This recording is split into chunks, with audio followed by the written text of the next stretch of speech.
La introspección que hagamos en el espacio y el diálogo que hagamos con cada planta de maíz nos lleva a respuestas distintas cada vez.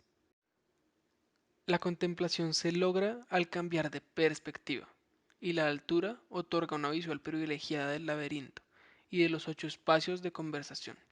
Esta vista privilegiada permite relacionar el camino que hay desde el centro del laberinto hacia cualquier punto afuera de él, permitiendo que se asocie con la idea del recorrido del maíz a través de la historia y sus infinitas variables.